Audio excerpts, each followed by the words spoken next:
នៅតលេងអ៊ីតាលីបងប្អូនតលេងអ៊ីតាលីចេញតែពីផ្លូវ metro ហ្នឹងមក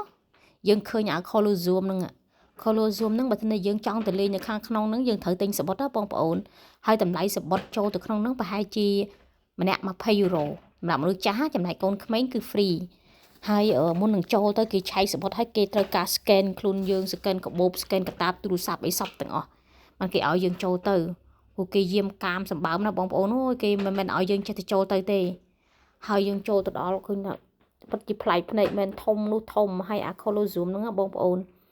គឺមានអាយុកាលជិត2000ឆ្នាំហ្នឹងណា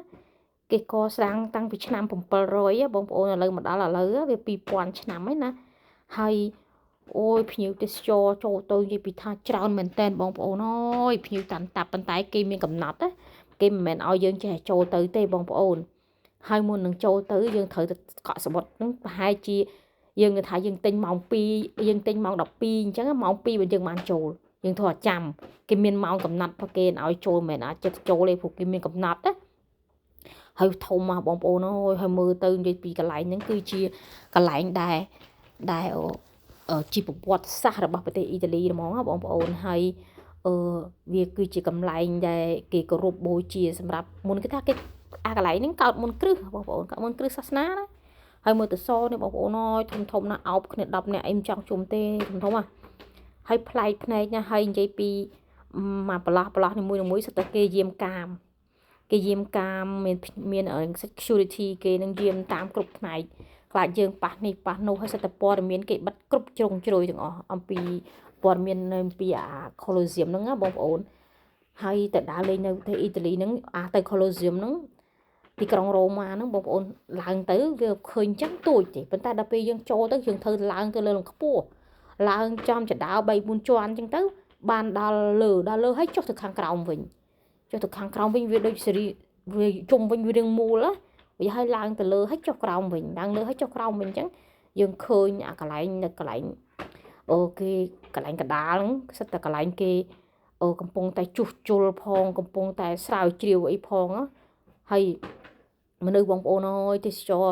អាស៊ីក៏ច្រើនដែរមកពីចិនមកពីជប៉ុននៅច្រើនកូរ៉េអីហ្នឹងមកច្រើនណាហើយគេសិតតែមានអ្នកយាមកាមបើយើងអង្គុយថតអីឬក៏ឈប់សម្រាប់កន្លែងណាអីគេអត់ឲ្យយើងចូលទេគេខ្លាចស្ទះហើយគេមានម៉ោងកំណត់ណាអត់ឲ្យយើងចេះនៅយូរណាហើយនៅខាងក្រៅនេះអូយមនុស្សកន្លែងក្រៅនេះក៏ល្អភ្នែកមើលដែរព្រោះសិតតែអាគារចាស់បុរាណអាគារឈើអាគារសំណង់ដែលបុរាណផងគេហើយគេធ្វើឡើងស្អាតបងប្អូនហើយភ្ញៀវទេសចរថាចេញហើយចូលហើយចេញនឹងស្រួលណាស់ហើយអត់យើងទៅហ្នឹងយើងអត់ត្រូវការដេកនៅទីក្រុងរ៉ូមទេបងប្អូនយើងទៅទីក្រុងរ៉ូមទៅក្រុងភ្នំពេញយើងមិនចាំបាច់ដេកនៅក្រុងភ្នំពេញទេយើងទៅដេកនៅកញ្ចេះកដាលអីក៏បានដែរហើយយើងជិះរថភ្លើងមកភ្លើងគឺលឿនណាបងប្អូន5នាទីម្ដងហើយទៅតាមតំបន់ទេសចរផ្សេងពីទីក្រុងនៅទីក្រុងរ៉ូម៉ាហ្នឹង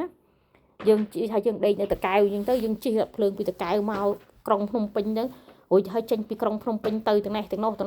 ទៅពេញទីក្រុងគេហ្នឹងទៅហើយសបុតរថភ្លើងឯងថោកគេបងប្អូនមានអា1 រៀលកន្លះមានអា$2ហើយមានអា1 យូរ៉ូកន្លះមានអា2 យូរ៉ូ3 យូរ៉ូអញ្ចឹងណាហើយវាកំណត់រយៈពេល100 នាទីអញ្ចឹងបើហួសពីពេលហ្នឹងយើងទិញថ្មីអញ្ចឹងណាហើយយើងដើរចេញមកវិញពីទីក្រុងនេះហ្នឹងហើយมันមានកន្លែងដើរលេងកំសាន្តច្រើនទៀតបងប្អូនហើយគាត់ទៅលុយចូលទៅក្នុងគាត់ទៅមើលចូលអា Colosseum នឹងមួយនឹងមិនដឹងប្រហែលលានអ្នកនៅក្នុងមួយថ្ងៃលុយទៅណាអស់ទេបងប្អូនអើយវីដេអូមានតែប៉ុណ្្នឹងបងប្អូនអរគុណច្រើនជម្រាបលា